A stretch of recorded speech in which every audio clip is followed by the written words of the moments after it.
ஒத்துழைப்போம். எந்த மாவட்டத்துக்கு போனாலும் முதல்ல காலையில் பத்திரிகையாளர் சந்திப்பேன். அவர்களோடு 12 மணிக்கு நானும் சேர்ந்து விருது சாப்பிடுவேன். நான் வைக்கிற விருதில் அவங்க கலந்துக்குவாங்க, நானும் அவங்களோடு உட்கார்ந்து சாப்பிடுவேன். இப்படியெல்லாம் 46 வருஷம் கூட்டிட்டு 95,000 கிராமங்களுக்கு பயணம் பண்ணியிருக்கேன். அதனால இன்னும் எத்தனை வருஷம் நான் பயணம் பண்ணணும்னு எனக்கே தெரியாது. ஆனா உங்களுக்கு தெரியும்னு நினைக்கிறேன். ஏன்னா உங்களுடைய வாழ்த்துக்களோடு தொடர்ந்து நான் பயணம் செய்வேன். வெற்றி பயணமாக அது அமையும். அதிகாரம் உங்களுக்கு இல்ல, கட்சி நிர்வாகிகளை நீக்கின்ற அதிகாரம் உங்களுக்கு இல்லைன்னு சொல்லிட்டு சின்னையா சொல்லியிருக்காரு. எனக்கு எப்படி பாக்குறதுன்றதெல்லாம் பின்னால வியாழக்கிழமை தான் சந்தைக்கு போறேன்.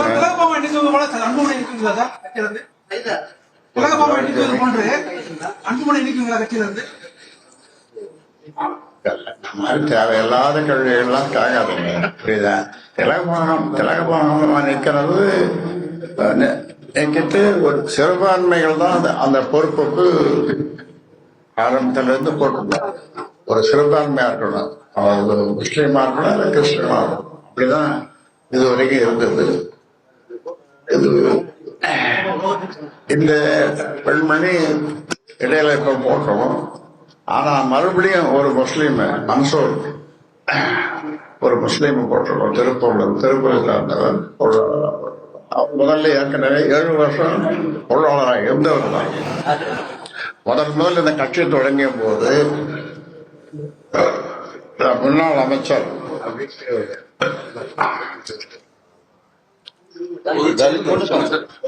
பொன்னுசாமி அவர்கள், முன்னாள் பெட்ரோலியம் துறை அமைச்சர் பொன்னுசாமி அவர்கள் இங்க வந்திருக்கிறார். இன்னைக்கு வந்திருக்கார், என்னை பார்க்க வந்திருக்காரு. அந்த காலத்துல இருந்து ஒரு சிறுபான்மைக்கு தான் அந்த பொருளாதார பொறுப்பை கொடுத்தோம். இப்ப இடையில இந்த மாதிரி ஒரு நிகழ்ச்சி நடத்துறது. அதனால இப்ப அதை சரி பண்ணி ஒரு முஸ்லீமுக்கு மன்சூர் திருப்பூரை சேர்ந்த ஒரு முஸ்லீமுக்கு சிறுபான்மைக்கு அதை கொடுத்துருக்கிறோம்.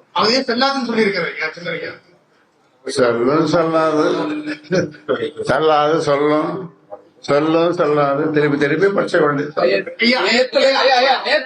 எனக்கு சுதந்திரம் கிடைச்சிருக்கு, நேத்துல இருந்து எனக்கு சுதந்திரம் கிடைச்சிருக்கு, இனிமேல் தான் நான் சுதந்திரமாக செயல்பட போகிறேன் அப்படிங்கிற மாதிரி அங்குமணி நிர்வாகிகிட்ட பேசி வர்றாரு. இந்த கருத்தை எப்படி பாக்குது? அது சுதந்திரமாக செயல்படுவது, சுதந்திரமாக எண்ணுவது, இதெல்லாம் ஒவ்வொரு மனிதனுடைய அல்லது அவர் சார்ந்த அமைப்பினுடைய கடமை. அதான் அவர் சொன்னார்னா அவருடைய சொன்னது அவருடைய கருத்தை நீங்க எடுத்துங்களேன். மாவட்ட செயலர் கூட்டத்தை நீங்களும் மாவட்ட செயலர் கூட்டத்தை நிறுவனர் ஆகிய நீங்களும் கூட்டினீங்க. ஆனா தலைவர் கூட்டிய கூட்டத்திற்கு பெரும்பாலும் மாவட்ட செயலர் போயிருக்காங்க, இங்க வரல. கட்சியுடைய நிர்வாகிகள் பெரும்பாலும் திரு அன்புமணி ராமதாஸ் பக்கம் தான் இருக்கிற மாதிரி ஒரு கருத்து இல்லை. உதயர் போவாங்க, வருவாங்க,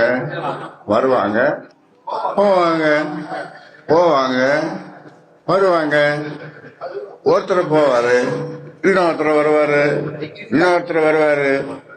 போவாரு. அவருடைய செயல்பாட்டை, ஒவ்வொருத்தருடைய செயல்பாட்டை, மாவட்ட செயல்பாட்டை பார்த்து மறுபடியும் மாற்றலாம். வேற ஒருத்தர் வருவாரு. இது எல்லா கட்சியும் நடக்கும்.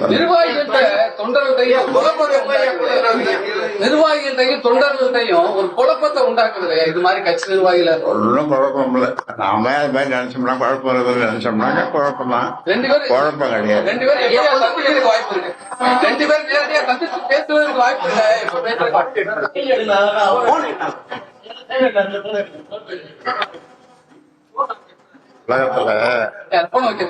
இல்லை. உலகத்துல எத்தனையோ அதிசயங்கள் நடந்து கொண்டிருக்கிறது, நடக்கும்.